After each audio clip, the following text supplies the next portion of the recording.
माझे नाव संदीप प्रभाकर सोमुंशी। आज आमच्या इथे पाणी फाउंडेशनच्या निमित्त दशपर्णी अर्क बनवण्यासाठी इथं सर्व साधन सामुग्री जमा केली आहे। तुम्ही थोडं यासाठी सर्वप्रथम साहित्य जे आहे ते सांगतोय।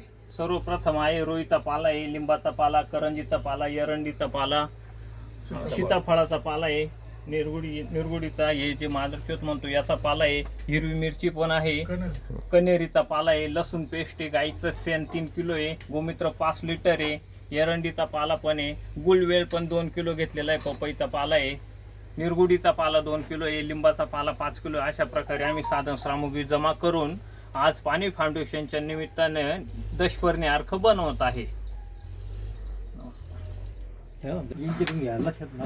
आज जे दशपर्णी बनवण्याचा योग येत आहे याचे सर्व श्रेय आमचे कृषी सहाय्यक पाटील साहेब व खेमनार साहेब हे देखील आज इथं उपस्थित आहे। त्यासमवेत गटाचे अध्यक्ष, सचिव, काही सभासद पण इथं उपस्थित आहे। त्यांच्या समवेत आपण आज दशपर्णी बनवत आहोत।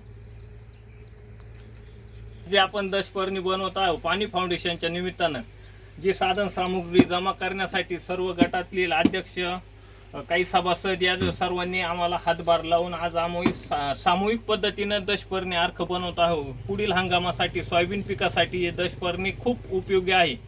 याचं बनवण्याचं प्रक्रिया आता चालू आहे। रोग आणि कीड नियंत्रणासाठी याच्यापासून भरपूर फायदा आहे। सर्व प्रकारच्या रस शोषण किड्या व सर्व आळ्यांना सुरकुटे नियंत्रणासाठी सर्वांना सगळ्यात बेस्ट म्हणजे दशपर्णी अर्क आहे। हा दशपर्णी अर्क आम्ही जो गट स्थापन केलेला आहे या सर्व सभासद पुढील पिकासाठी दशपर्णी वापरणार आहोत। ओके, चल, धन्यवाद।